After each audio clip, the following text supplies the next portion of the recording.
For some hours, our colleagues, top speakers, also from the government, presented the vision of Ukraine's development in 2024. Now it's time for the President of Ukraine, Volodymyr Zelensky, to have his word.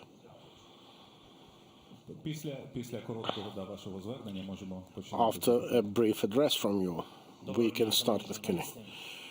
Good afternoon, dear journalists, all those present.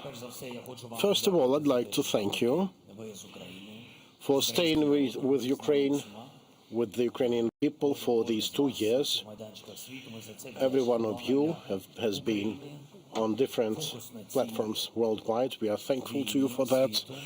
With the focus on this war, the world focus on this war largely depends on you. And I'm thankful to you for you performing this your job, this your work, spending part of your life with Ukraine. This is one of our defenses, information defenses from Russia's fakes, from pessimism, I would say, in some countries worldwide, practically on every continent, and it's very important. We are thankful to you. Thank you for your support, for you telling the truth, for your condemnation of Russia's bloody war against peaceful Ukraine. Even in such challenging moments we had to live through at the end of the previous year, when the world seemed to start losing focus and attention, I think you helped bring it back, and I thank you for this. I'd like to thank our servicemen, primarily for them bringing Ukraine everywhere it used to be, bringing it back to our people. Your support is important. What you do is important. There won't be Ukraine without you. On our side, we will do everything to win, to prevail, however hard it may come our way. Anyway, it will be easier to us than to our servicemen, and because of that, I'd like to thank them personally, the next of kin, relatives, those who lost their dearest ones in the time of this war. I thank those who brought into this life those heroes. We definitely will provide a response to the aggressor, to Putin, to Russia, to this ring of inhumans for this. I thank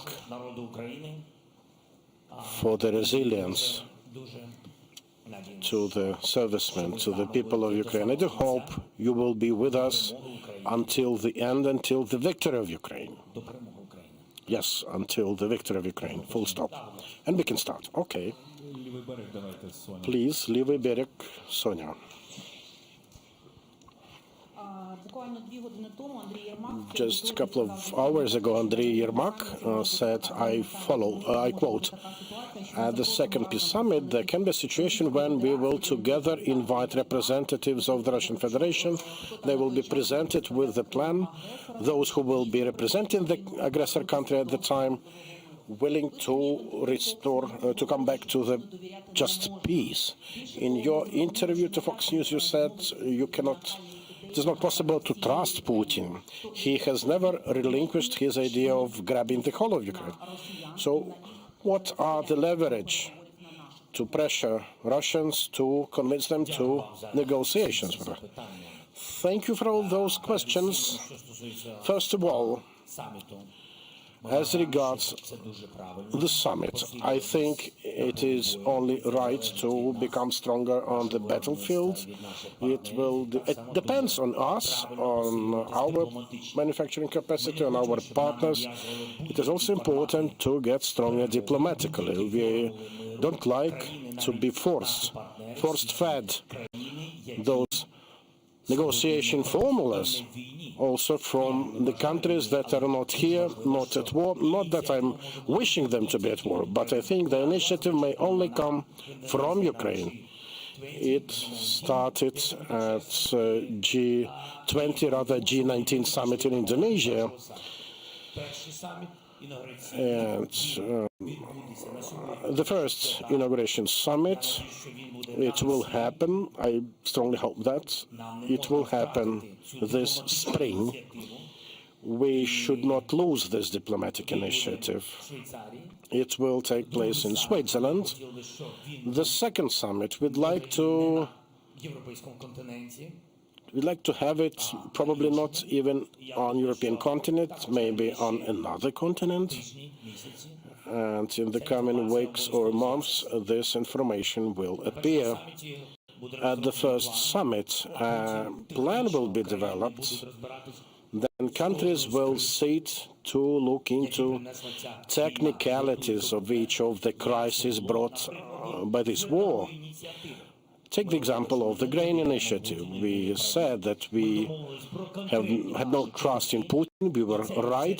Then we agreed on specific steps. Then we had the initiative kickstart with Turkey, with UN Secretary General Guterres. Then the plan was transferred to the Russian side. It was not important who was from their side accepting or not accepting. We wouldn't trade it with them.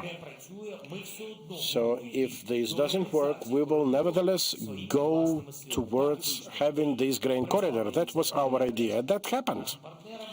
And I am thankful to our partners. Later on, Russia, well in line with your statement that no one can trust them, started doing something, but we were ready already for our own grain corridor. Importantly, we never betrayed or let down our partners. We consciously went for this format of grain initiative. The partners on this side understood Russia could not be trusted, and Russia could do nothing about it because the grain already went its way. It was a very important result at the time of war. Same with the summit. When the countries have a response, the document will appear. Not to say that Russia is guaranteed to get this or to accept it. No one can guarantee who will be representing them at the time, Putin or not, but we just say that the document will be there, like it was with the grain initiative. The document will be presented by negotiators in this or that format. We don't know it yet, but it will be presented to the Russian side, and we will be ready for the second summit and the respective diplomatic steps towards just peace, towards the end of war. This is our initiative. I'd like countries worldwide to understand this. I don't really like it to see that after elections in various countries worldwide, we have different elections in different countries. I don't want any advance from a rather democratic country, an advance from a rather undemocratic country with an initiative that goes against the initiative of the country at war currently. ABC, будь ласка. ABC, please. James Longman from ABC News. Is Ukraine losing this war? The aid you get only ever seems enough to keep you in the fight and not to win it. Is it time to make a deal with Vladimir Putin? And how concerned are you about the elections in the United States in November?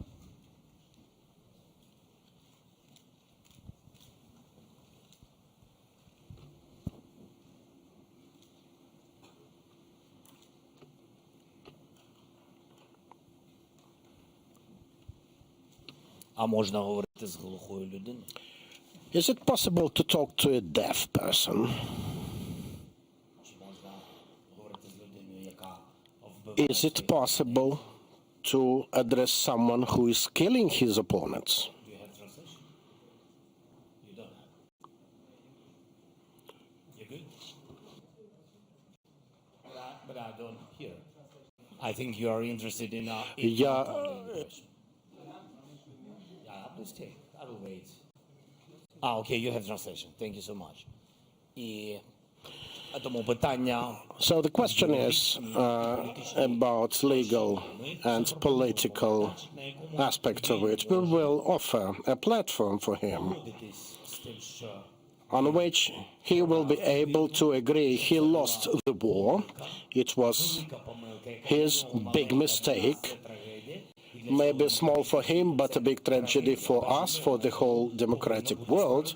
Because of that, there should be justice to the matter. If the Ukraine loses the war, I am sure it will not. The hardest part of it was 2 years ago. At least we don't have this alternative not to win. We cannot lose. What will mean if Ukraine loses? It means there will be no us in existence. Definitely this is not the end of our existence that we like. If Ukraine loses, if it becomes complicated, the number of victims, it will depend on you, on our partners, on the Western world. If we are strong with the weapons that we get, this or that, we won't lose the war. We will prevail. All backward steps done by Putin nearly on a daily basis will hugely affect its own public, its society, sending him to think about his own internal safety. If you check what he's talking today, these days, he's speaking about, uses figures to speak about plans until 2030. That is, he sees himself at power until 2030. You want to end with him sooner. Next, Radio Freedom, please. Stephen.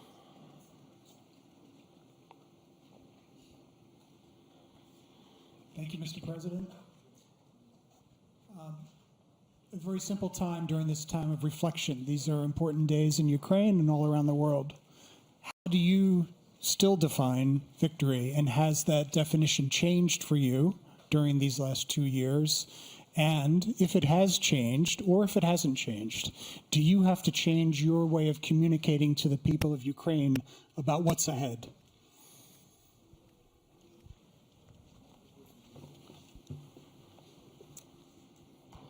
війна змінює країну. A war changes any country. Когось стійкіше, когось втомлене. A war makes someone more resilient, Я не виключу. generally more harsh, maybe. In our case, this is not exclusion. I'm a Ukraine national. I change with my society, with my public, my communication changes not because of my fantasies, but because of changes inside me, inside the society. I'm part and parcel of the nation. This is how I communicate. I do my best to tell people as much as I can what has happened realistically. Not every detail can be communicated, but everything I speak truth, and this is important for me. And this is for a fact. There is no alternative for Ukraine, for the Ukrainians, to fight for their security, winning back their security. It should be guaranteed. And I'm not relieving us from our responsibility. It's a matter of our security, internal as well. We need to have strong army until we are not a NATO member. We have to have guarantees from our security guarantees from our partners. Guarantees that any aggression from Russia until we are not a member of alliance, they will have to defend us. I think this is the way. Next, please, Union Agency. Center at the end of the floor.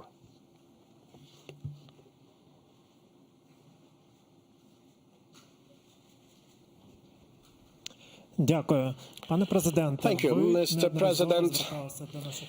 You've addressed our allies multiple times, requesting as soon as possible delivery of long-range weapon to affect Russian targets like ATACMS. And in the recent days, you had quite intensive contact with world leaders, particularly with US President Joe Biden. And there was also the meeting of G7 leaders. Maybe there were contacts we don't know about. So, in your view, this request for ASAP delivery of such long-range weapons, was it heard by partners? Did they understand that it is needed now, not in 3 or 4 months? As regards ATACMS, 300 kilometers, understand why we need it. I won't go into details, but I think we understand why. And Russia does know what we are going to do with them. And yes, we've been working for quite some time over these long-range weapons. Let me give you a more general response. I am in positive mood from the recent answers from my partners, our partners, regarding these armaments.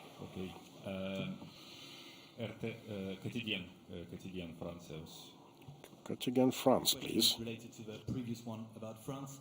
France has the largest military in the European Union, and yet we rank 15th in world contributions to Ukraine.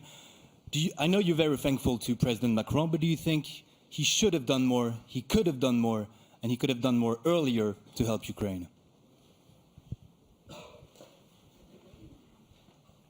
Нас нещодавно була розмова з Еммануелем. We had a talk, a meeting with Emmanuel recently. We had actually a meeting with him. Мені здається, I think дуже добре. it went nicely. We had a security guarantee agreement signed with the French side. I'm very much satisfied with that. I think there will be many more, some details actually that we've pre-agreed with him. They were initiated by him, and we do expect a visit by Mr. Macron to Ukraine. I'm not going to give exact date, but it will come soon. I think it will bring more details regarding the support of Ukraine, important new details. Well, speaking of artillery, Emmanuel does know we are thankful for Caesars. These operate nicely. We established an artillery coalition. Several dozens of systems. I'm not sure whether the information is sensitive or not, but several dozens of them will be supplied by the French side, which is very important. Some other things will be announced later on when he comes out to Ukraine. Next, Caitlin, CNN, please. First row. Mr. President, it's good to be here in Kyiv. It has been 2 years now, obviously, since this war started, but for the first time since Russia invaded, U.S. aid to Ukraine is seriously in doubt. It's at a total standstill in Congress. Do you still have faith in the U.S. Congress?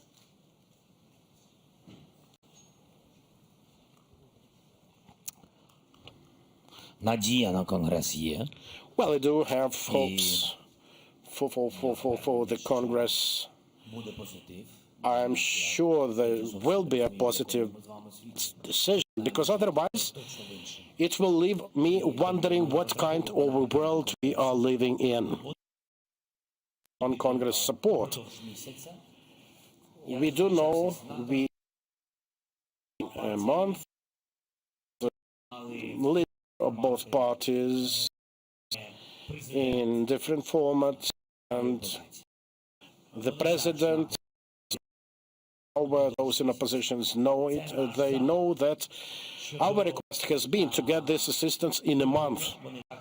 They know that. As regards aerial defenses, they do know we need more. If we speak about that today, but, well, anyway, most of the money will be left in the U.S. with companies producing the types of weapons we need. So let us not forget about that. This is not about toys regarding the Congress, the war in Ukraine. There are certain steps like security guarantees with some very specific concrete things. And there is a very serious, specific, concrete things about money. And we do see the challenges in the US, but we do count on the US remaining at the lead of the democracy worldwide. Oboz UA, next please.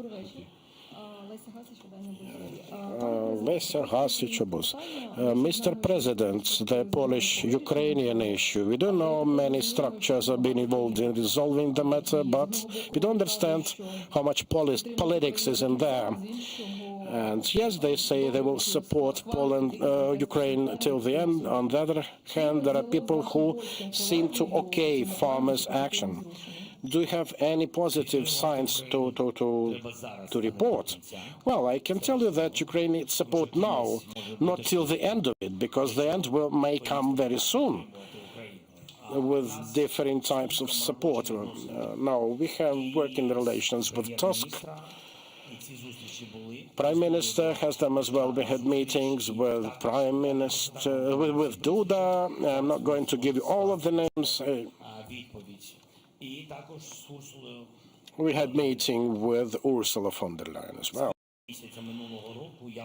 From last April, I've been calling this matter a political one, even with knowledge of Ukrainian society. You know, I've been criticized for that, but the time proves me right, and the European Commission confirmed that whatever team comes to power there, it won't change the vector. This is a political one. And understandably, there is inner infight inside Poland, political one. But still, I'm very thankful to Poland, to its people, for their support of the Ukrainians. This is fact. I don't want politicians to do it. The border that we have between countries, nations, we should not have them between our people. People there are smart people. They can understand everything. So using Ukraine to press on European institutions, this is an I do think that the prime ministers will be able to find necessary steps. As the president, I would just openly say that it's very important for us to keep this union with Poland. But if there are no steps to follow, then we will be protecting our business. Sky News, please. Thanks very much. John Spark, Sky News. We've just come back from the front at Kupiansk. I wanted to ask you, will Ukraine lose ground? Will it lose territory to Russia this year?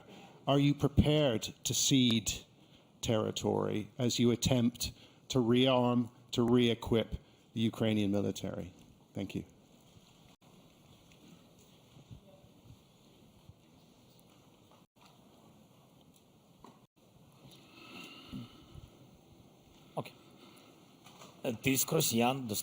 Well, Russia is exerting a lot of pressure in the Kharkiv direction, in the Kupiansk direction where you were. It was strong. And frankly speaking, the intensity of the use of artillery by the Russians was 1 to 12. So that was the ratio. That existed till the end of the previous year and the beginning of this year. Now we have the rate of 1 to 6.6 or 1 to 7. So that is the reduction of their superiority in numbers. But still, there is a great superiority. And we need to come to a point when we had certain operations, counteroffensive operations, where we had 1 to 1.5, 1 to 3. At that time, we would be able to press Russians away until there would be no balance we will stand our grounds or will be losing, well, 100 meters, 50 meters. Well, unfortunately, all of that is important to us.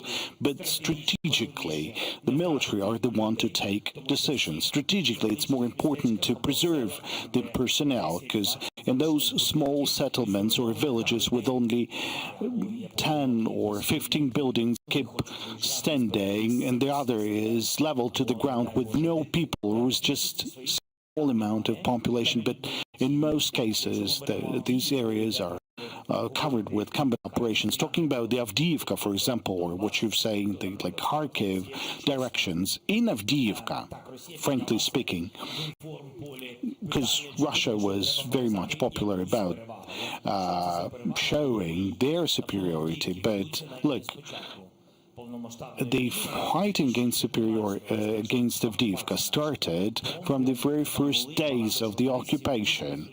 Many of the journalists visited the area, and they've seen the area. So the answer is very simple. Exerting pressure on the partners with regards to the partners that we've already negotiated, agreed, and signed. And I think in that case, Russia will have less chances, for sure. And when we'll have a rate of 1-to-1 at certain directions in terms of the amount of weapons, then we will definitely show the results as it was in many previous occasions. Then ICTV, please. Please tell us, and according to the law on mobilization, there is over 3,000 amendments. When do you think the law will be adopted, and what outcome are you expecting?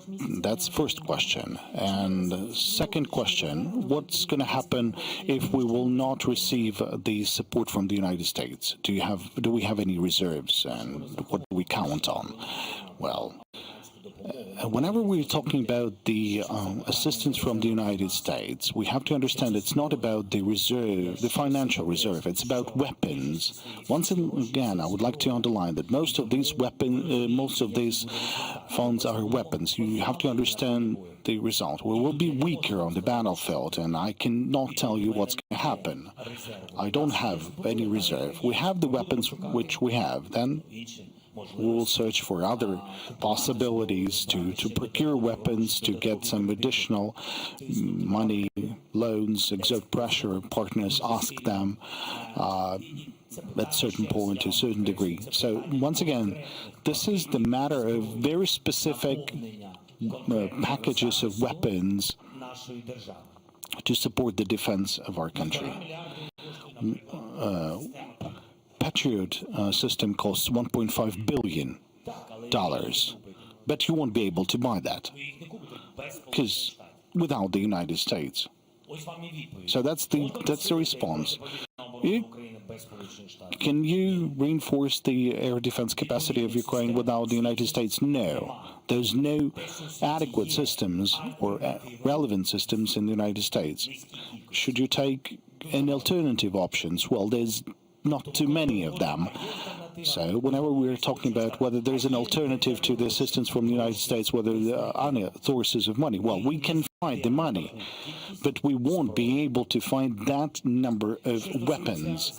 As for the law, well, you've already mentioned about all the complexities in your question. There's 3,000 amendments. Well, let the MPs work and then answer the country what's going to happen next. Next, the question from Italy. Mr. President, good evening. Lorenzo Cremonesi, Corriere della Sera. Mr. President, in case United States will stop to send arms and ammunition, could Europe replace it? Yesterday you had Ms. Meloni for the G7 here, but could Europe replace America in helping Ukraine to fight this war? Thank you.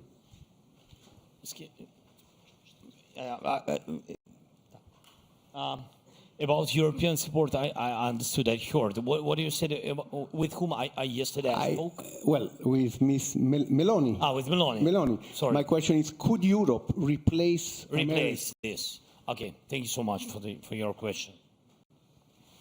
Частково я зараз сказав, що є деякі Well, види partially I've said that there are certain types of weapons that supply which depend on the decisions of the United States. Whether the Germany, for example, can give us their air defense systems that they're using to defend their country. I don't know. I'm not sure the German society would be ready to give us all the air defense systems. Well, I think they won't be ready. As for the long-range weapons, well, that's a different question. We'll be working on that with different countries. You know, there's not too many of those countries, but still. As for the Italy, well, you're in Italy. Are you ready to offer us your own shoulder? That's why it's important to talk with you, sir, because as you know, in Italy there are many pro-Putiniani, so it's important to hear your message, and as in Europe it is. So that's why we're asking, can you really fight this war without America, and can really Europe help you? Ms. Meloni yesterday promised you... Meloni is on our side, and I'm very thankful to your Prime Minister, Giorgia Meloni. She's on our side. I'm happy with the contract, what we signed it yesterday. But you're right, a lot of pro-Putins in Italy. First of all, you have to cancel them visas. I'm asking you, really, that's a weapon. That's weapon. If you can't give me air defense, by the way, you have some. I know all the details what Italy has, but it will not be dangerous for you. You see what's going on when Russians on the territory of your country. You see the war in Ukraine. That's why I think you have to push them out. But anyway, you have different kinds of weapon you can help us, but also it's not everything depends on Italy. We are speaking about G7 countries. Right. G7 plus Nordic countries plus EU countries, they have, I think, a lot what they can give. Maybe not similar like air defense Patriots, but there are some tea and a lot of Irish tea and Hawks and in different countries. But will it be enough? I can't tell you. But it will be good. Well, sir, if I may, since we are talking a little bit about Europe and Italy, we understood, I just came from the front of Avdiivka from... You've been? Yeah, I was there in Mirnograd in the last 2 weeks, 3 weeks. And the question is, apart the arm system, you need ammunitions. In this case, Europeans are trying to increment their production. Are you talking about that? Because the question is really ammunitions. Is Europe changing? You feel it? Yes.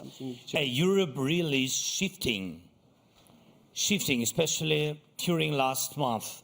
I see that they're shifting. They are much more better. Their attitude to this war, I mean to Ukraine in this war, I think they at least understood that it's very dangerous for them. Putin is not only our enemy, it's an enemy of all the Europe. And I think that they at least understood that he will continue this war anyway. And that's why European leaders, a lot of them, began to increase the production, especially artillery, 155 artillery rounds, and air defense, a lot of different things. But will it be enough? My opinion, I said in one interview, I don't remember whom I answered, but I said very honestly that I think that the question is not in ammunition to your countries, not the question with your empty storages, because you know if something or somebody a lot gave to Ukraine. The question is your societies are not ready to fight, and you will see it. God bless that Putin will not come to you, but trust me that it was at the very beginning of Ukrainians' tragedy in 2014. You're not ready because you're not in the war. That's it. And I think that's important to strengthen Ukraine, to be strong.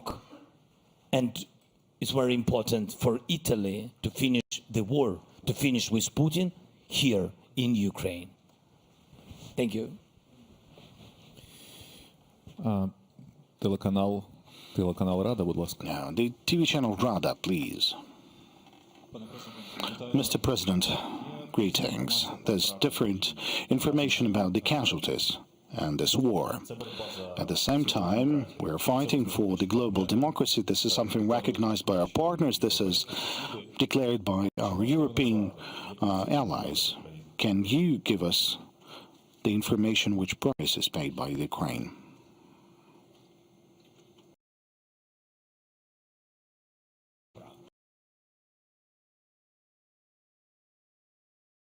This is a very serious moment.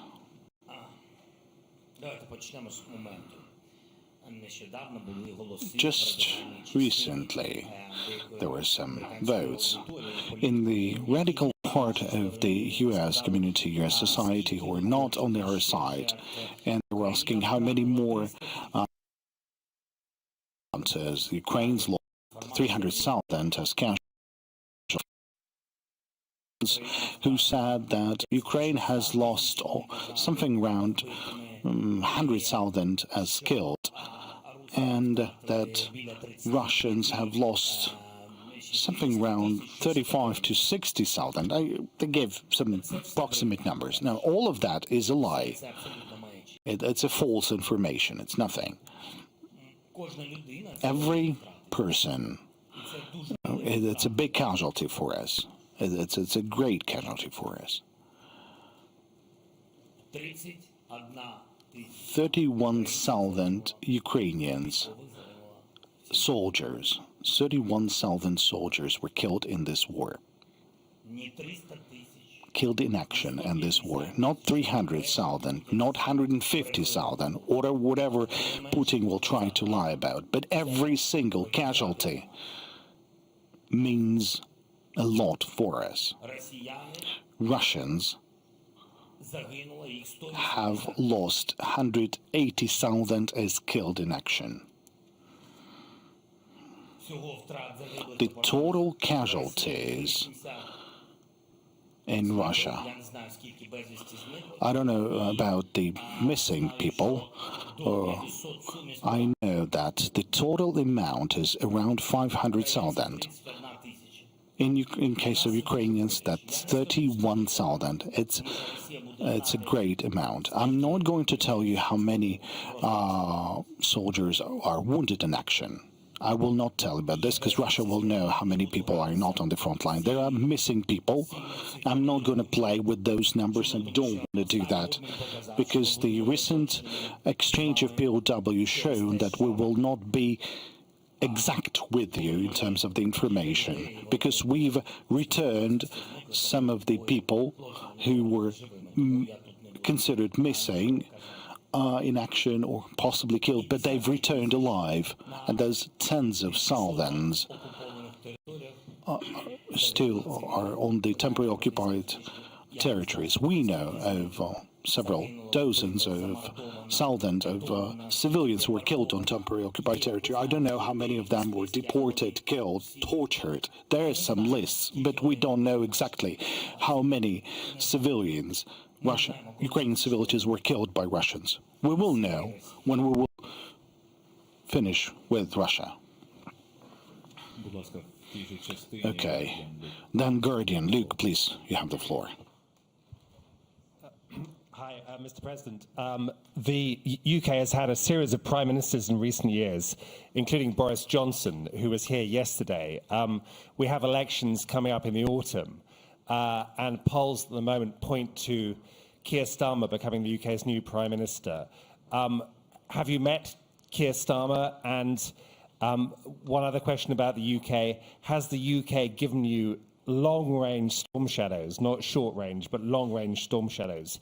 Can you confirm that they've been delivered? ніяких секретів немає, що No secrets here that UK had provided us with storm shadows, and we were employing them. We use them in many quantity. We are grateful to the decision, to the society of UK. I didn't understand your question. I had a meeting with someone. Keir Starmer, he's the leader of the Labour, and at the I had moment meeting. he's 25% ahead in the polls with an election in a few months.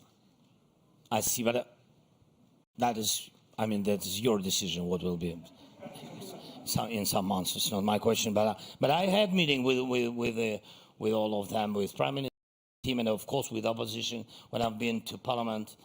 So yes, of course. I mean that I have good relations. Thank you. Голос Америки, давайте. Voice. Mr. President, you've mentioned the Global Peace Summit. Later this year, there will be NATO summit in Washington, and Ukraine is asking for the invitation to NATO.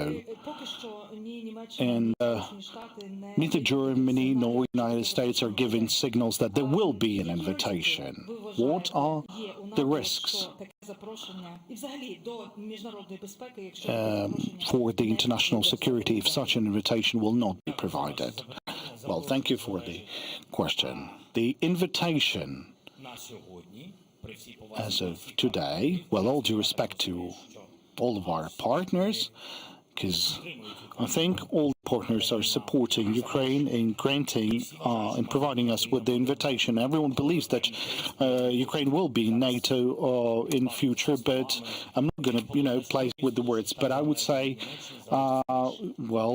United States and Germany are the one that has a lot to do with the invitation to NATO. What are the risks? Well, I don't see any risks in inviting Ukraine to NATO. As for the risks that are outside of the official policy that you can hear, like behind the closed doors, all of them have to do with Ukraine's membership in NATO, and those risks related to the lack of adequate response on the part of Putin. I believe there's no risks in the invitation, unless I don't know about anything. Unless I don't know about something. What if we won't be invited? Then we won't be invited. Українська правда, давайте. Ukrainska Pravda, please.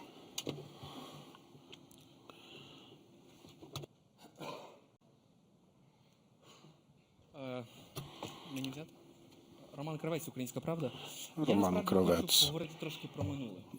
I'd like to talk a bit about the past. 2019, 9th of December, Paris, Normandy format. You, Merkel, Macron, Putin. We do remember those photos from the conference, but there was another meeting with no cameras. It was tete-a-tete meeting with Putin. Little is known of it, just the fact of it. I think maybe it's the right time to remember it and talk about it. What happened at the meeting? How did he behave about you? What did you talk about? What actually happened behind the closed door?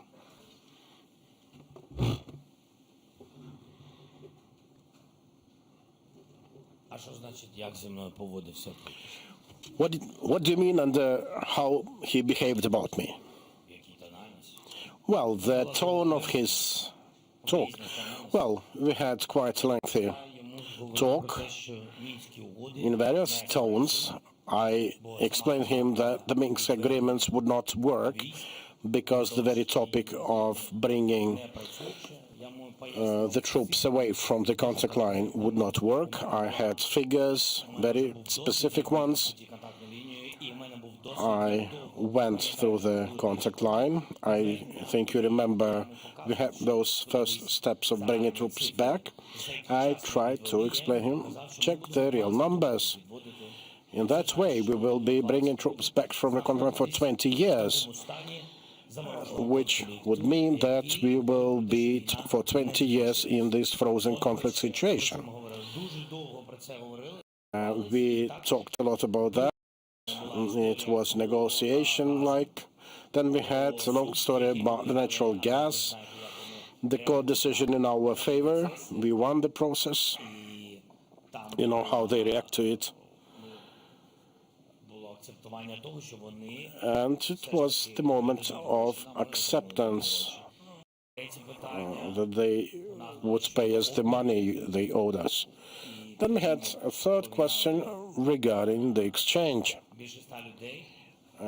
We exchanged more than 100 of our people, and he would constantly raise the matter of ceasefire, but you do know how it all went. We did see it with our own eyes. There were attempts for a couple of months, then losses started mounting again. So no specific tone to the discussion. But was something surprising about him during this close contact? I don't quite remember, to be frank. It appears like something from the previous life. I don't know. I don't even remember all of the details. I think it will require to sit back and try to recollect everything. It was for ages, you know, indeed. Deutsche Welle, please, at the end here. Thanks, Mr. President. Over here. How important are the German Taurus missiles for Ukraine, and do you understand why Germany is not delivering?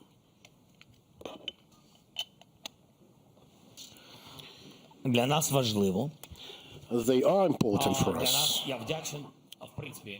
I am generally, in principle, thankful to the Chancellor for his lead position in Europe. He's got the strongest compact with us. The level of support is strong. The type of weapon you mentioned is very important for us. Let me put it like this. The United States, then Germany. This is how it always goes. Not to say that the Chancellor depends on the President, but the order of precedence in respect of certain types of weapons has always been like that.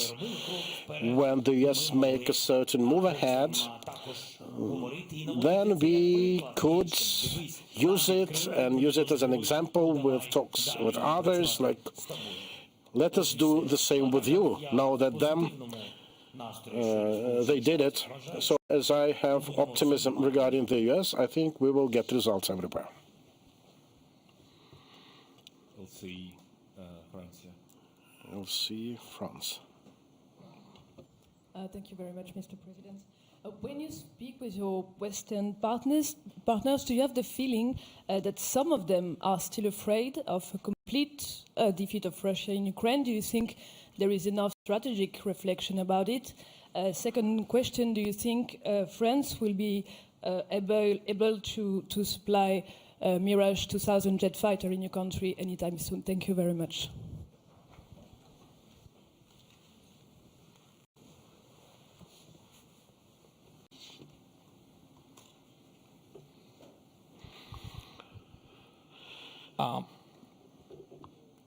First of all, don't ask me, please, who, but they're afraid. That is the first part. And the second part,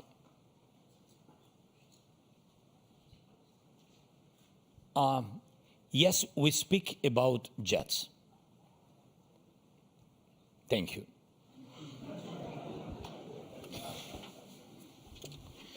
Будь ласка, РБК Україна. РБК Ukraine, please.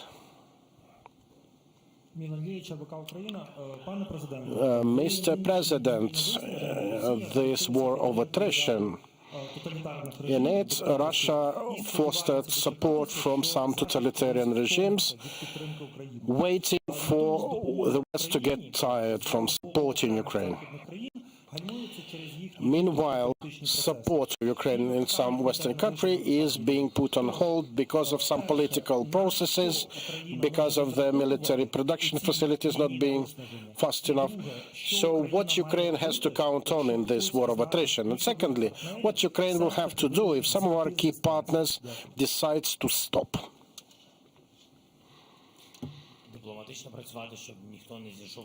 We have to work diplomatically to see that no one of them stops.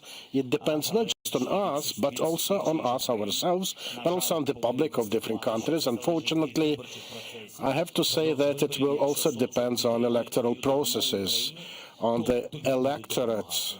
If they support Ukraine, then they will support Ukraine.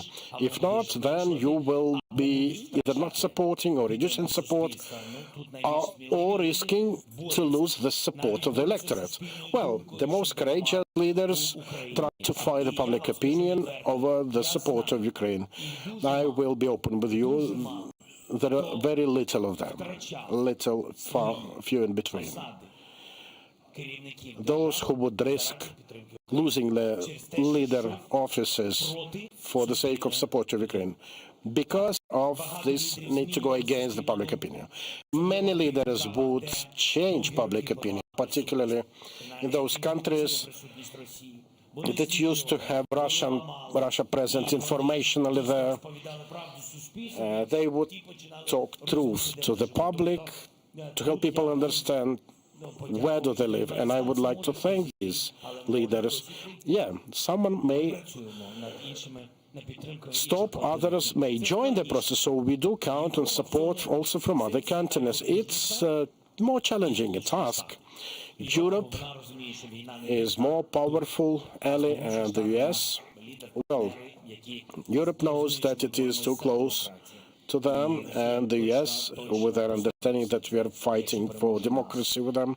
So Russia definitely will debilitate everything if they overcome us. Alternative would be our own production, drones. Our production improvements are clearly improving and getting better, and I think the minister already provided a lot of information about that. Yeah. So together, I think we will be able to get what we need, like million plus of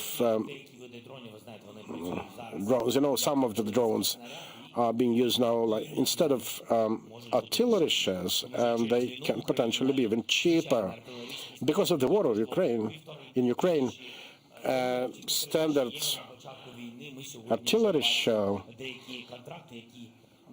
$1,200 or $1,500 worth before the war. We now see them being contracted at $4,000 to $8,000 a piece. So yeah, some profiteer from it. And yes, money may help. There are areas we are not going to speak about.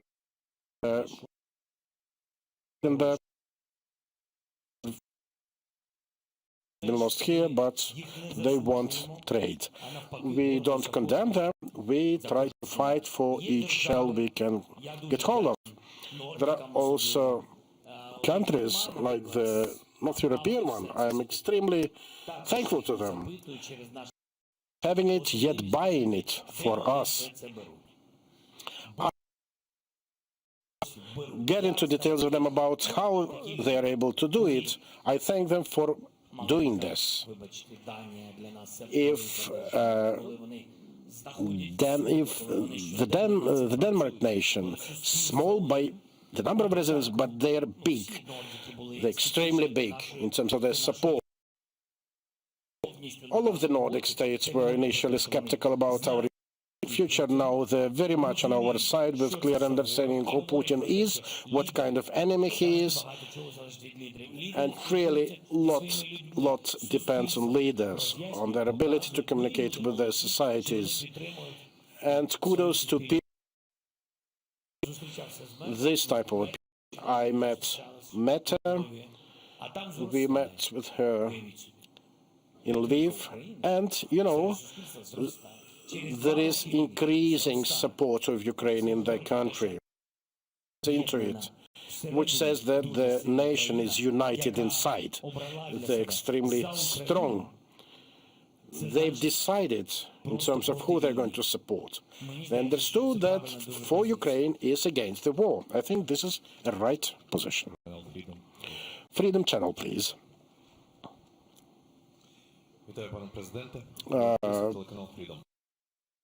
And Freedom Channel, Oleg Borisov.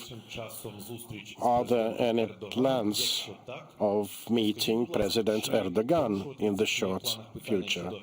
If yes, will there be a matter of assistance in the release of prisoners also? I mean, particularly, I would like to mention Nariman Jalal, who was detained.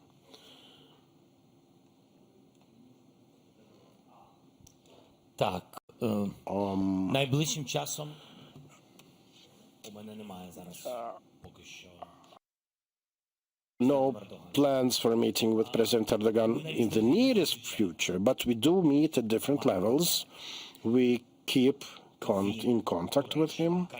He, Turkey, United Arab Emirates, Qatar, Saudi Arabia, these are the countries with whom we work over the exchange lists. Crimean Tatars, and not just Crimean Tatars, but I'd say Crimean residents, many media representatives, political prisoners, creative people from there. Lots of them, unfortunately, have been detained, and we work on these lists with these 4 countries. Globe and Mail Canada, please. Thank you, Mr. President. You've spoken earlier about sort of the political processes in the West. I'm wondering about public opinion. In Canada, for instance, the number of people who think that Canada is giving too much aid to Ukraine has gone from 13% to 25%. And among conservative voters, the party most likely to form the next election, that's 43%.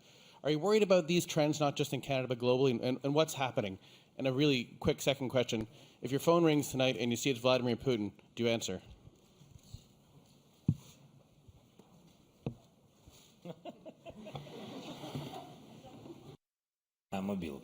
He doesn't have a mobile phone. And I've stopped using TechGraph since 1917. So no, he won't call me because he doesn't want to end the war. Today, this is like this. Debilitating the army and the battlefield, increasing their political isolation internationally, also through sanctions. Everything is about making Putin a poorer person. Money is always his priority. Check his messages, it's always about money. He tries to ensure security of his money even abroad. So I think his sweet spot surely is the public opinion, but also it's about businesses who support him and fear losing it. Sweet spot. And if everyone stands up, I cannot even remember the total of seized assets, maybe, but at least 300 billion in Europe only. So if the money are transferred unconditionally to Ukraine, I think it will weaken him considerably, meaning that he's not able to protect the businesses around him. The big businesses, big oligarchs will understand it is not possible. So it would be a bloodless but very to the point decision. This is when he will start calling everyone, not just me. He will be trying to see how to end the war. Sorry, I forgot.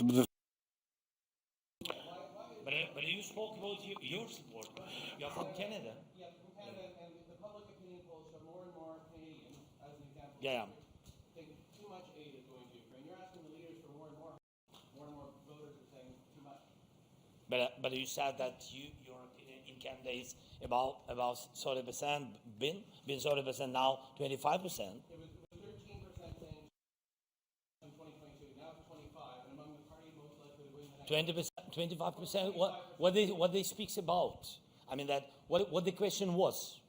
The question was, do you think Canada gives too much support to Ukraine? And 25% said yes, and among the Conservative Party. So 70% said that not enough to Ukraine. Well, I can show you the whole. I agree that 70% of Canadians right. You have to give more. Thank you so much. Yes. Київ Пост, будь ласка. Kyiv Post, please. I know that Canadians on our side, mostly, and I know that people on our side. And when I was in Canada, yes, I saw people with the Ukrainian flags, and they through the road everywhere. And I know that there are Canadian Ukrainians also there. Of course, they are on our side. So and yesterday we had very constructive dialogue with Justin. But what is very important, we had huge document with Canada. It's about 3 billion support during this, and this document will work during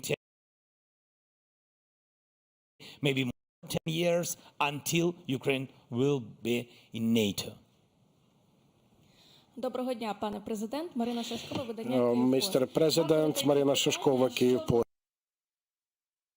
What would you tell to politicians in Ukraine and in the West who would question the legitimacy of you as a president from the May this year? Secondly, how would you envision a dialogue with Russia on the eve of elections period? How would you envision a dialogue with Russians on the eve of elections in Russia?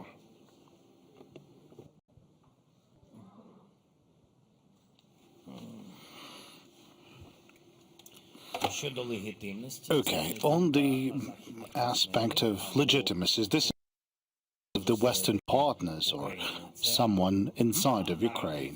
This is the narrative in the program of Russian Federation. The relevant documents, well, are obtained by the G7 countries. Everyone is clear and understand that this is the Russians' program. Everyone is against it. Emmanuel Macron will be here. Well, you can ask him the same question. I mean, it sounds not very funny, but someone of them are even saying the surnames or the last names of those inside of Ukraine who come up with this narrative, who spread this narrative. That's a bad idea. I think that's a kind of a treacherous position in respect to Ukraine, but still. This is the very specific program. There is a document that confirms this, the program of Russian Federation. I know some of the journalists from the United States, they also have those documents. That's in relation to the legitimacy. But as for... So the document even contains the exact number of money that are supposed to be transferred to certain institutions so that they would raise the topic. I've seen the details, but I'm not going to tell you. As for the dialogue with Russians, where am I to talk to them? They had one politician from the opposition in prison. They killed him. And now they will tell how they've killed him. They have killed them. The Kremlin has killed them. And response? Where's this of Russians as the society? Or this? I mean, that's their own citizen. I recently talked to a U.S. journalist, and he also asked me. And I was telling him, like, why are you asking me? You have to ask those people. I mean... but they don't care. They're kind of blinded. They will definitely go and visit the elections and will surely know the result is produced by the Kremlin. They have this date 2030 all around the place. So this is the year until a certain person will be working. Please. Greetings, Mr. President. Azerbaijan. What do you think, how long Russia would be able to sustain its aggression?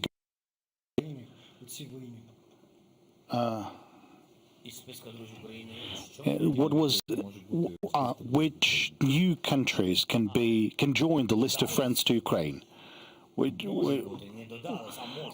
countries or have already added? Well, thank you for the question.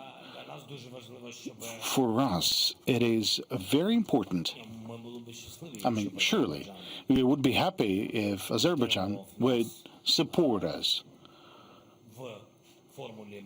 in the peace formula. We talked to the president. I believe he will support us because Azerbaijan supports the territorial integrity of Ukraine, that's first. And secondly, we're talking about the global south, which is very important to us. It's important to have them on board of peace formula and peace summit. We're working on that. There's countries that are still kind of balancing, or they're still kind of considering their decisions, and we are working to make sure they would be selecting the side of the peace. Then Turkey. Jim Hurriet, I'm sorry if I pronounced that wrong.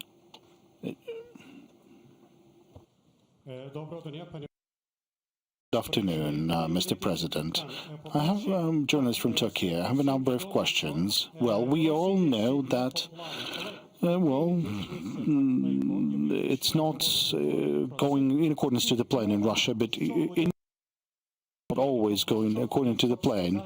But what would happen for Ukraine to state that it gained a victory? And how would you assess the mediation role of Turkey? So the first question is about the processes and this new agreement on grain corridor. Thank you.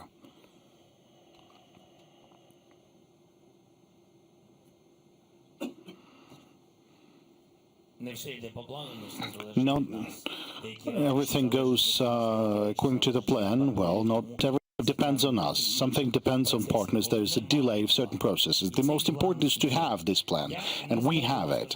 I won't be able to give you the details of this plan. Let me explain you. Frankly speaking, the less people are aware of the plans of the Ukrainian armed forces, the faster we will have the victory and the surprise result for Russia. Frankly speaking, our counteroffensive actions last autumn were aware to Russians before the counteroffensive actually started. As for grain agreement, grain deal, as I already told President Erdogan,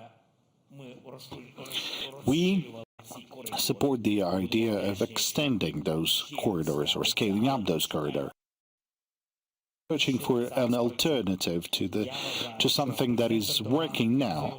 I believe that President Erdogan can help us with Mykolaiv. We talked to him in order to kind of to open the capacities of Mykolaiv, and I know that Turkey has discussed the ability of free navigation shipping in the Black Sea.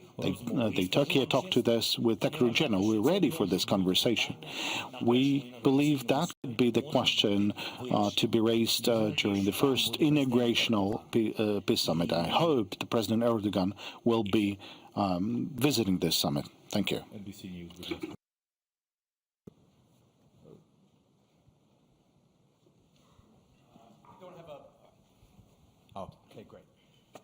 Mr. President, it is wonderful to see you again. Richard Engel from NBC News.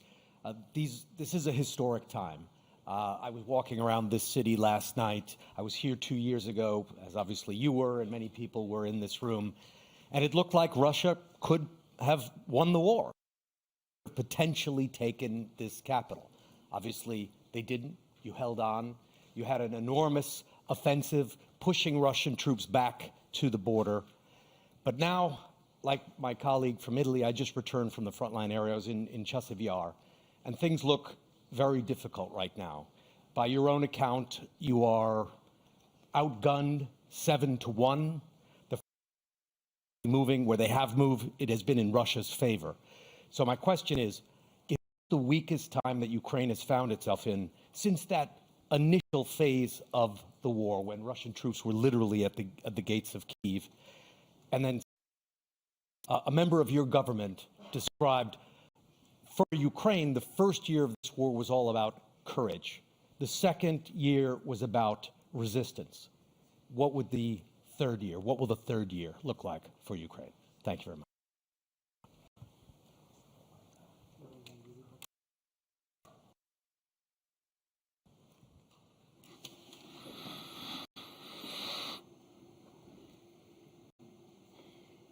Складне у вас запитання. You have a complicated question.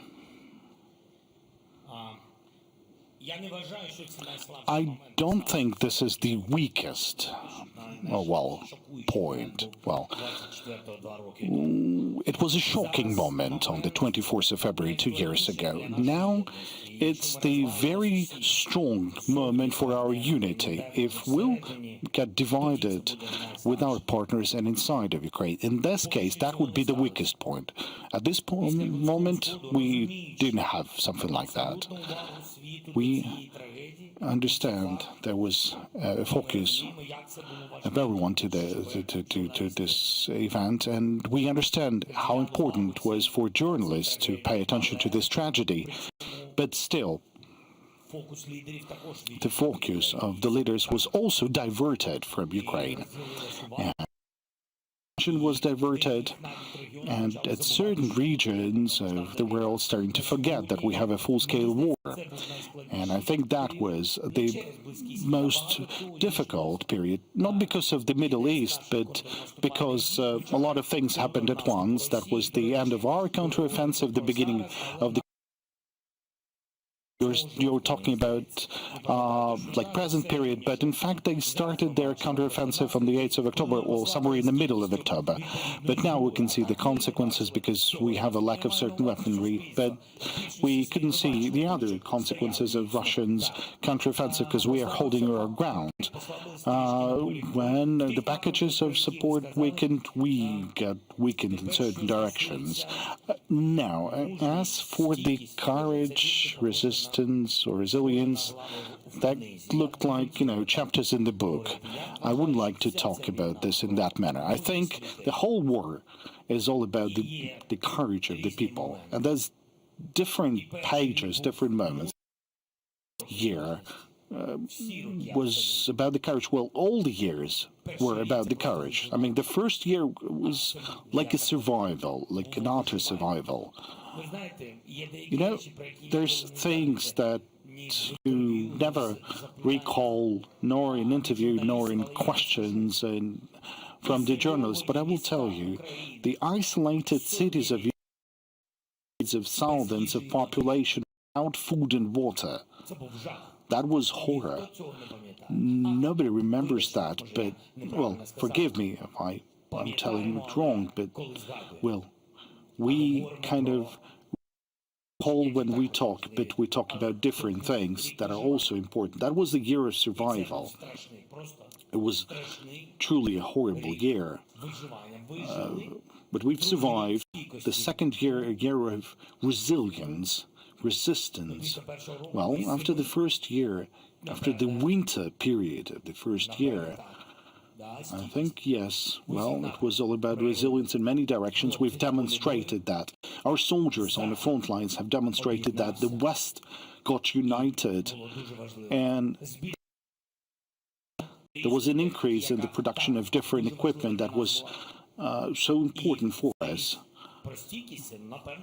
Well, indeed, that was about the resilience of the economy, the increase of.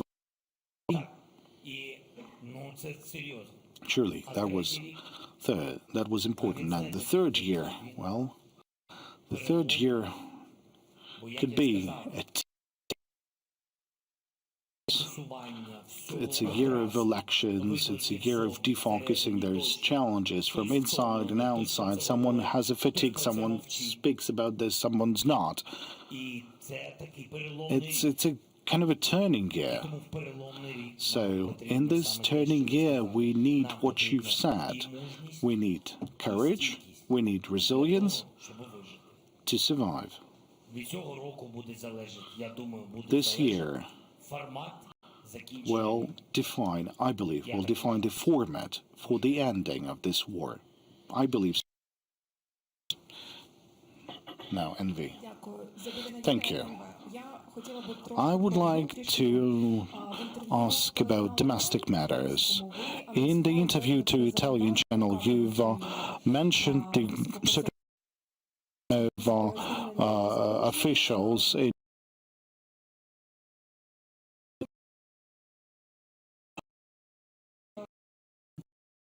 have for reasons. If yes, then who and why? Would that mean any change of strategy in certain directions? And one more question about the other positions. When are you planning to appoint the ambassadors to UK and to the Czech Republic?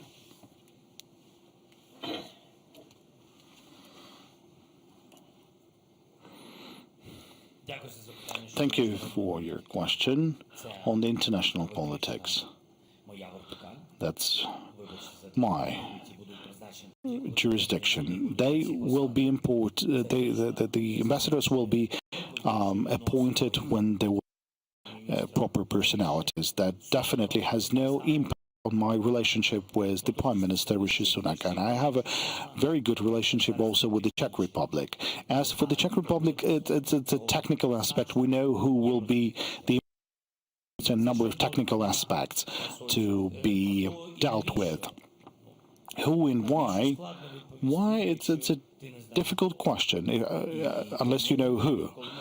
So whenever we're talking about the rebuilding, it depends on certain matters.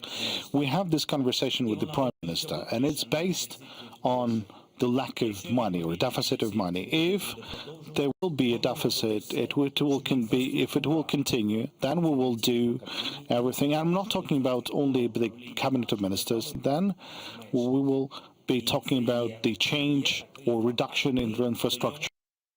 The government, we've prepared for that. The reduction in the number of ministries and ministers, facilitation of the management. Well, it doesn't mean that it's going to be easier to manage. It will be more coordinated, but this is where we have an open dialogue. We're ready for that. I think the main indicator would be the results of what we're going to have in spring. As for the armed forces, answering all the questions you had on the armed forces, we are waiting for the audit to be conducted by the Commander-in-Chief of the armed forces together with the General Staff. There will be some answers to those questions. Do we have any journalists from Poland? Okay, you have the question. You have a chance to ask the question.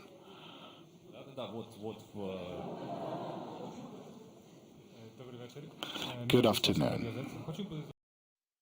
I'll ask you, what have you felt today when you saw Ukrainian grain for the first time this week being thrown to the earth, to the ground? What Poland has to do to prevent the situations like that in future? Thank you for the question. What have you felt?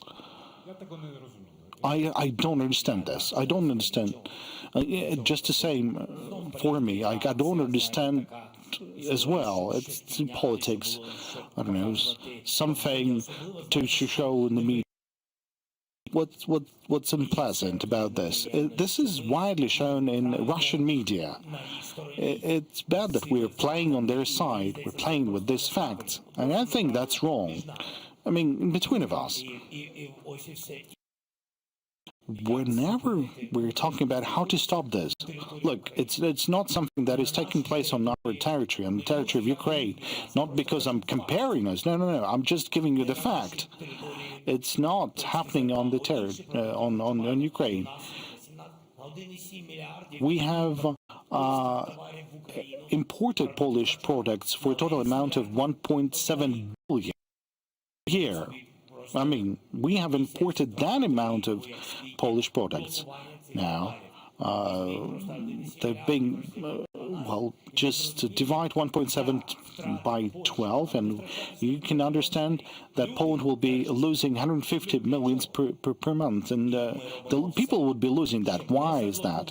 And we're doing everything possible not to block our the case. I mean, you have to understand there's different people in every society, but on our side, well, the Polish goods are coming, are being imported, and the new government has to deal with that. That's the new government, the new prime minister. I'm not telling him what he should do inside his own country. That's your own right. It's definitely not our story. But as for the international relations with Ukraine, I think that's not right. I mean, throwing the grain on the ground for the fourth time by the week, and I don't know what the security service or the border guards or the police. I think there's an ample lot of opportunities. The only thing lacking is the wish. Thank you. Now BBC.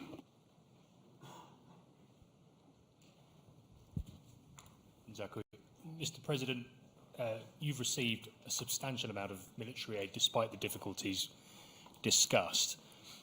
But the issue for Ukraine has always been speed, the speed at which it's arrived since before the full-scale invasion. In your words, how frustrated are you by that? Is it hesitancy, which is the main reason behind the failure to curb Russian aggression at the enormous cost that your country is paying?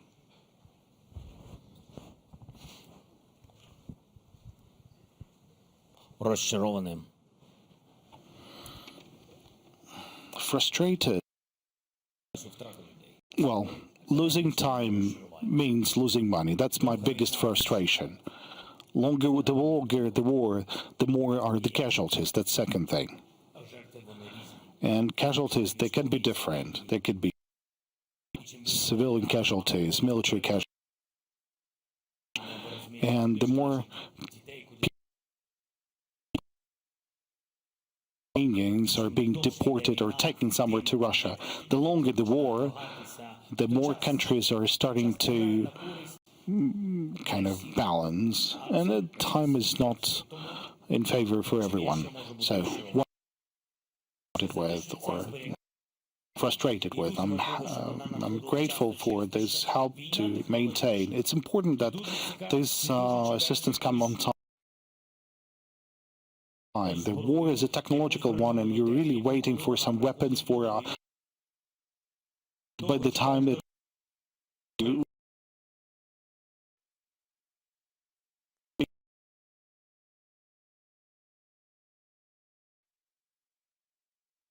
different means and missiles are the war.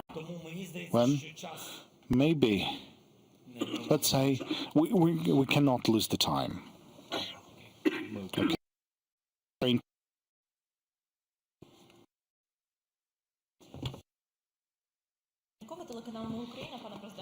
Mr. President, you yourself mentioned the audit of the military, and you issued a respective order 2 weeks ago to the Commander-in-Chief and Minister Rumen. What you expect to see there? What are the deadlines?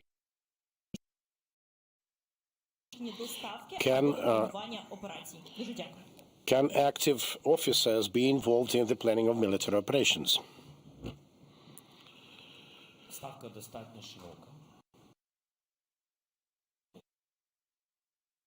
Headquarters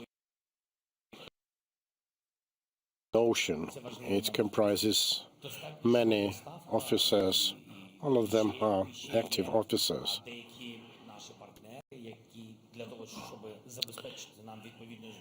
Now, who are to provide us with weapons, also because this is a precondition for delivery of such information, of such weapons. So whenever so many recipients of information appear, the more of them, the more are the chances that the enemy gets this information. This is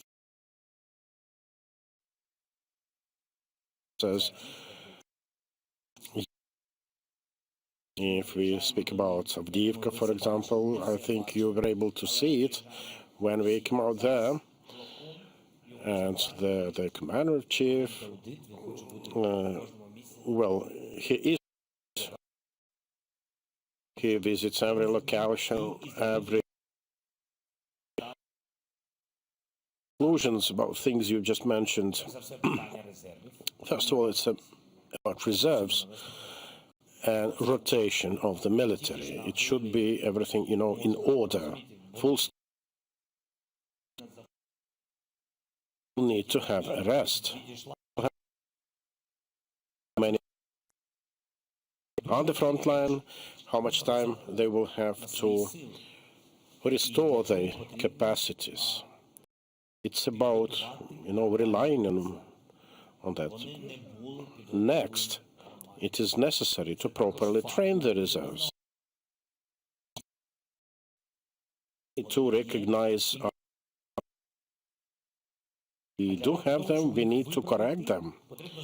In order to correct them, one has to understand what is happening. Not everything happens on the front line.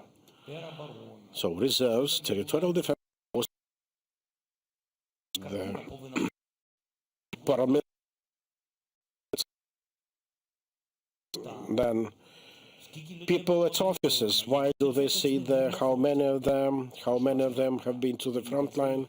I think these are all important questions to mention, but few. One example is also about us and our partners.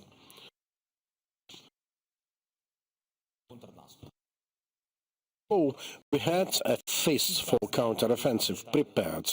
Won't give you details as to whereabouts, but I think many know about it. You know how much has been prepared.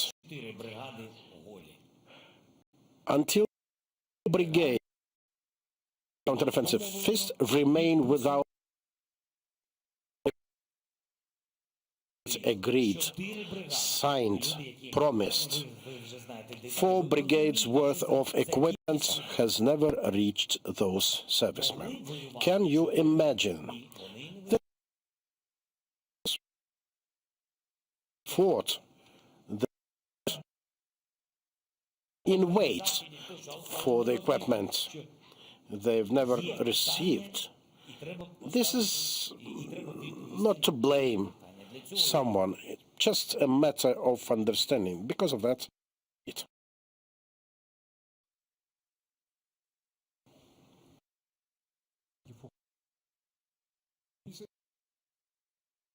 Commander-Chief Mr. Zaruzhny to Mr. General Zelensky. So, but we don't have clear explanation from you. Why you repress him. So can you specify that? And additionally, Chief, what is your year 2024? You're preparing the counteroffensive, you said. Can you, specify more? Thank you very much. Plan? Well, there is a plan.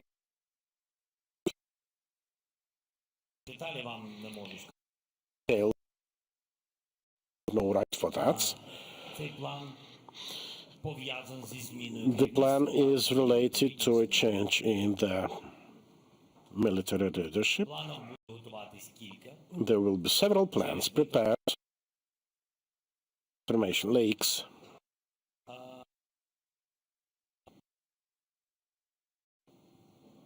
Now to the question on why I replace someone with someone. I think, sorry, this is our internal moment. Sorry.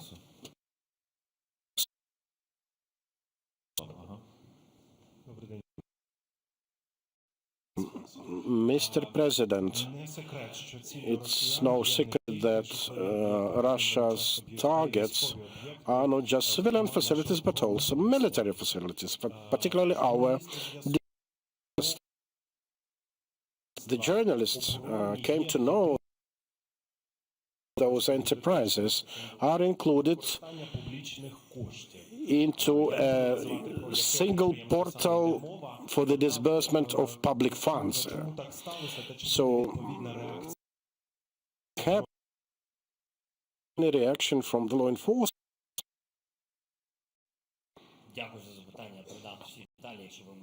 Thank you for your question. If you provide more details to me, I will pass it to law enforcement to information at the moment on that.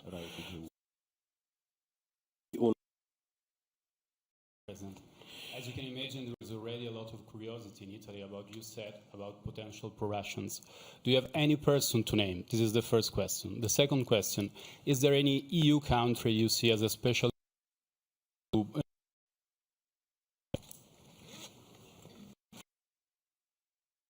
I didn't understand. What? Could you please elaborate who you mean under these pro-Russian names? Or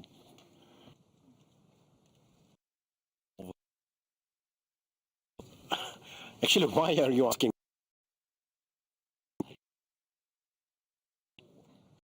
What do you want from me? Really?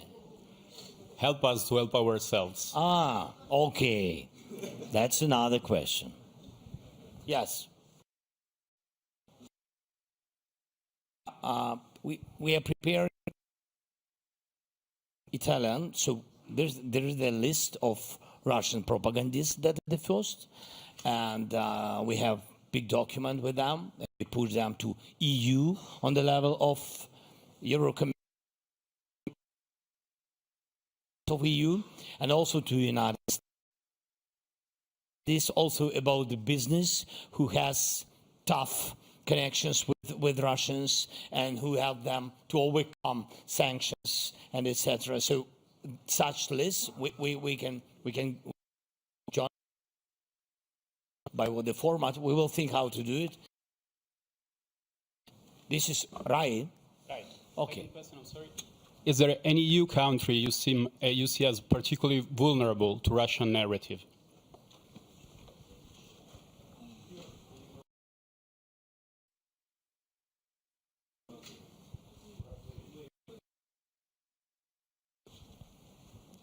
Я думаю, їх немало. I think quite a lot of them. Yeah. Here. Я думаю, немало таких. Quite many of them, to be frank. Eastern Europe where had been present in due time. Yeah, there are element communities there and groups regularly supporting Russia's narratives, and Russia, I think, it helps them going with it in invasion. People of the country. What could you do about it? There is influence, lots of money spent on that in Europe and not just there. Lots of money have been spent by them in the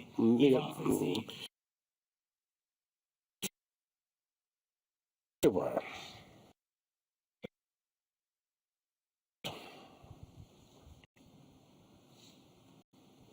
Доброго дня, Валерія Кондратова, Ліденек. Mr. President, do you keep the tabs on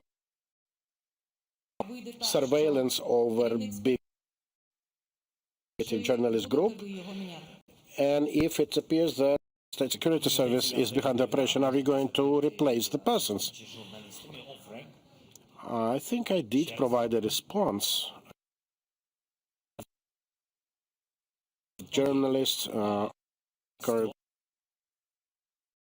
management of the State Security Service of Ukraine, I mean, those dealing with this line of activity, this and that, the manager regarded or hadn't known about that was SSU leader, Mr. Maluk, said he is going to disband the whole unit. This is his business. I don't care who ordered this. Sacked him and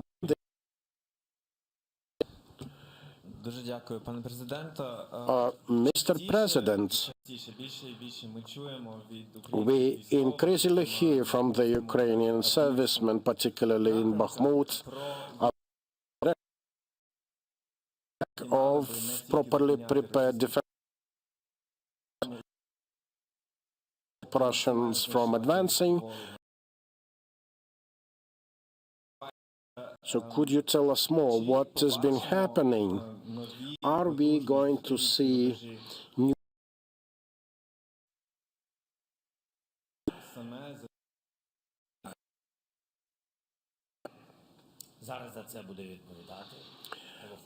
it will be the responsibility of the Commander-in-Chief and the Minister of Defense right after the audit when we see the weak spots in Kupiansk. Everything was done to a very high standard, and this served as an example to others. Prima TV Romania. Thank you very much. Mr. President, so-called Transnistrian from to be part of Russia. If this will happen, what Ukrainian will do? I mean, how would your country react?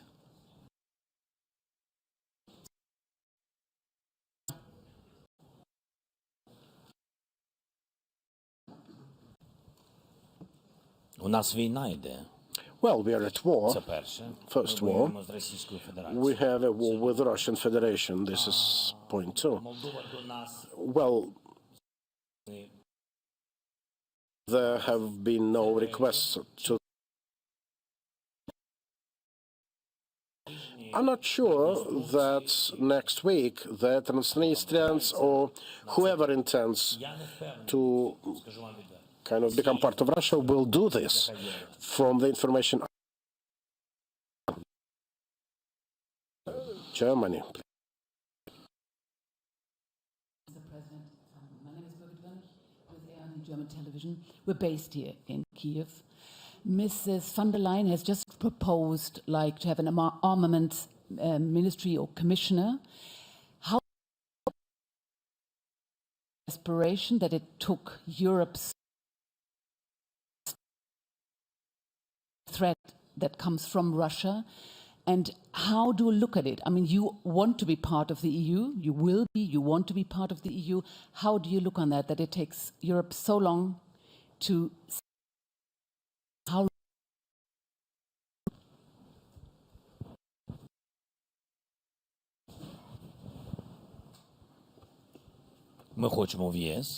We do want to be a member of the EU. For us, this is a historic choice, a geopolitical one, primarily have opted for, and no, it has tried, has never been able to.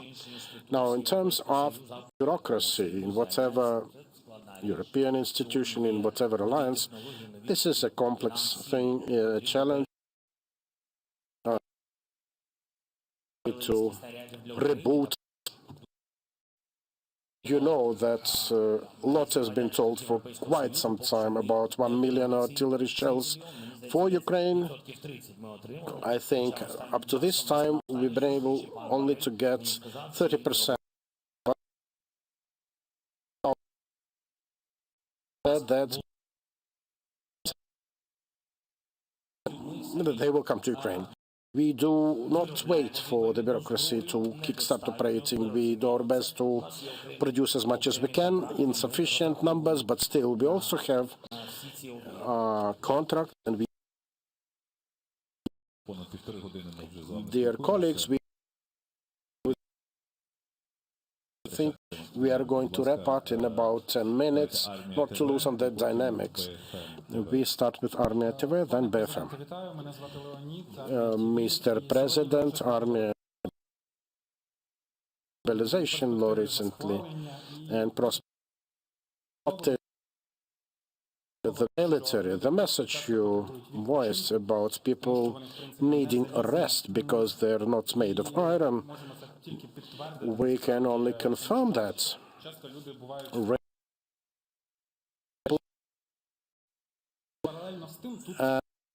That we see groups of people in the rear who feel quite freely, who live and systemically undermine the drafting process, be them bloggers, try to posit that this is a wrong. We have never declared war. They come up with ideas and suggestions how to dodge the drafting and so on. And given this is one of the threats to the draft, how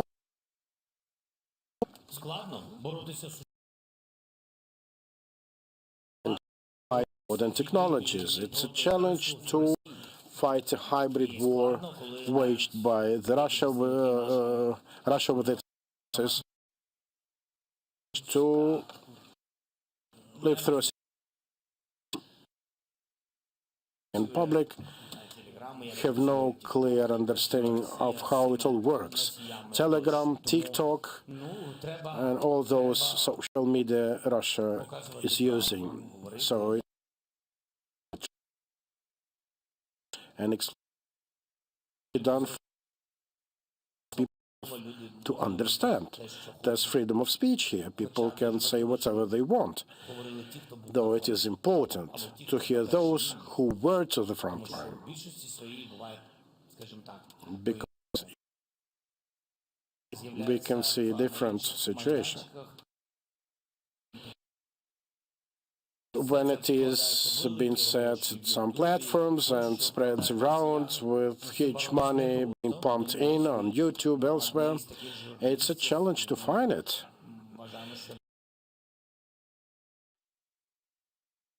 Representatives are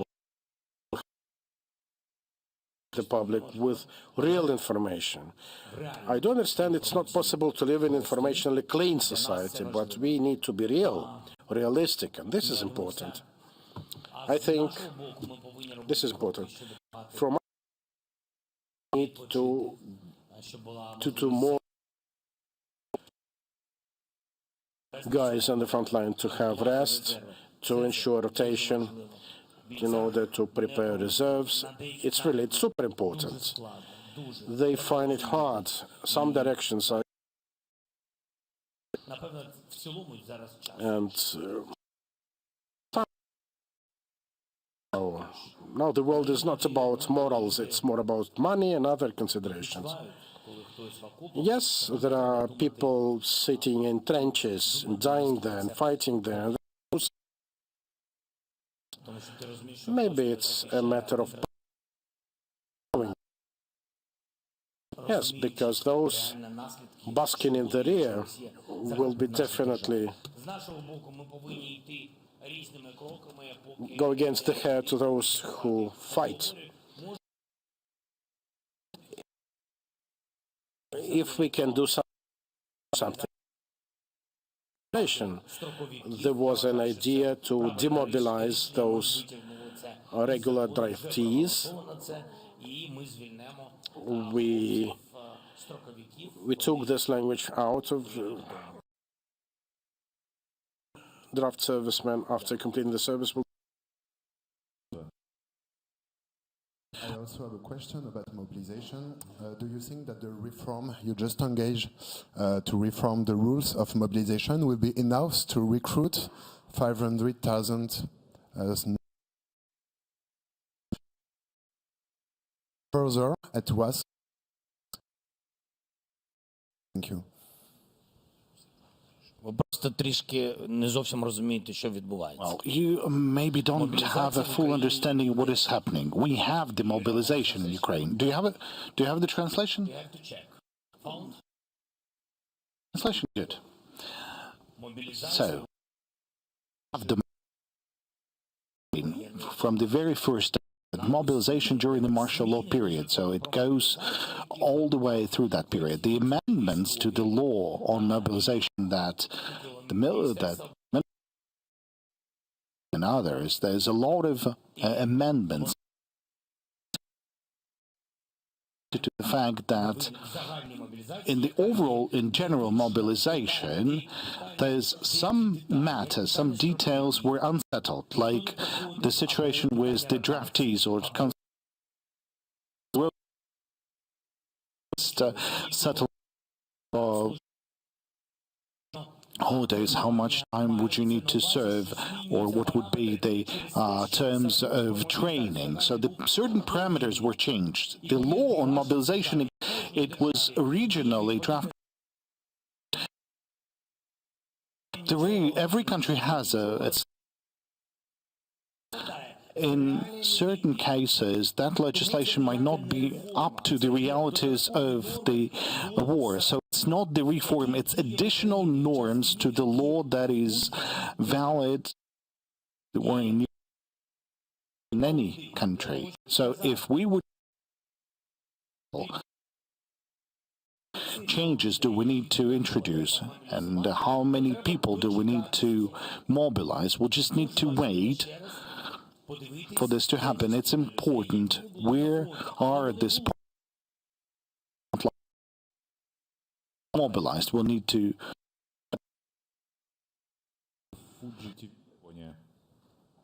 Now, Fuji TV Japan.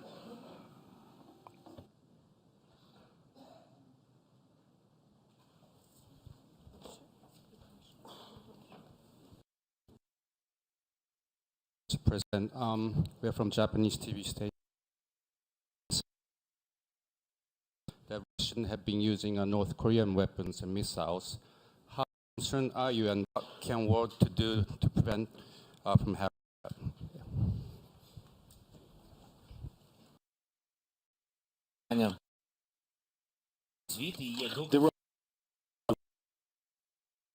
Indeed, Russians have been using the artillery from North Korea as well as the missiles, and those missiles were used to attack Ukraine. There are reports and evidence what could be done. You just provided to Russia. Well, they were providing that to Russia, and they continue to provide. I don't think they will provide more than the numbers that we know. We know their total. These are still Soviet type of artillery. The amount that they've transferred to them, I think there was a decision about 1.5 million artillery shells. I don't know about the missiles. They have used those missiles, that's the fact. Two final questions, Channel 24, and then. But there's one more positive signal. I'm sorry, just a compliment to the colleague from Japan. If Russia is using Iranian Shaheeds and the artillery from North Korea, they're so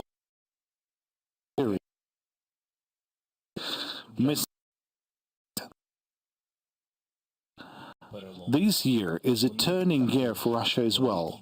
They're also suffering from a deficit, large deficit.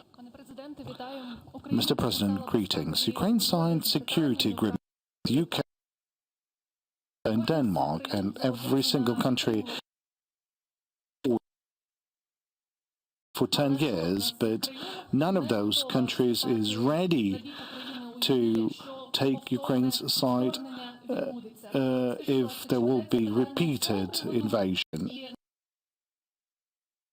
And just recently there was an interview that it was London who considered the possibility of sending their own troops to Ukraine.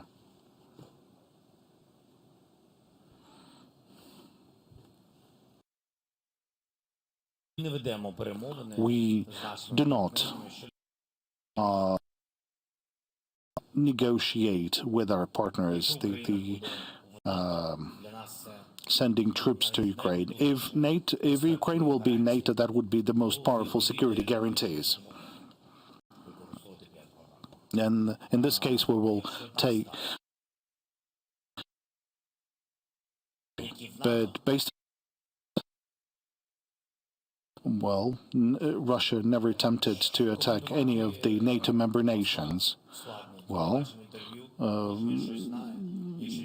commenting the interview of the ambassador, maybe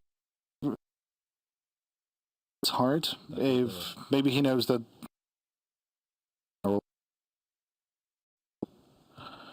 Mr. President, Putin, public broadcaster, Latvijas television against Samoliņš. So we are meeting here as a second anniversary of the full-scale invasion.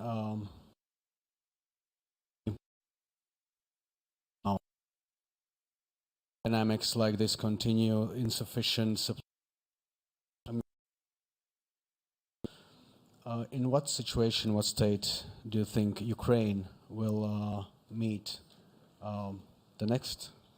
If we meet after 1 year, what do you think will be the situation if the dynamics continue like this? Supplies suddenly become. Unless, of course, you believe that the war will end by that time, but it's probably going to continue. So, thank you. Дякую. Paldies.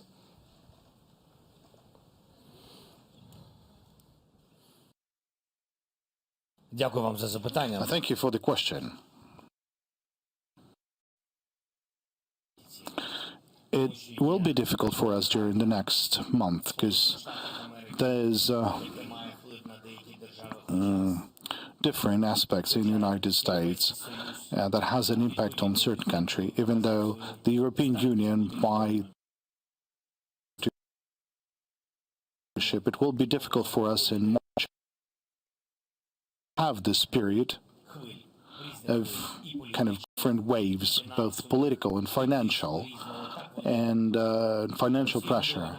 So Russia will be preparing for counter summer or maybe in the end of May. We'll be preparing for that as well.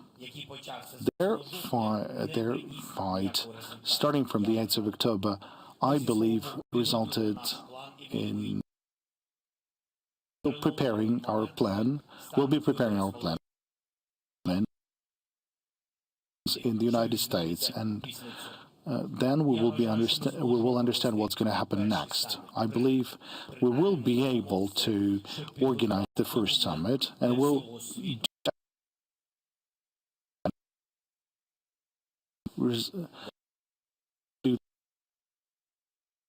it has to end with a fair peace for all of us.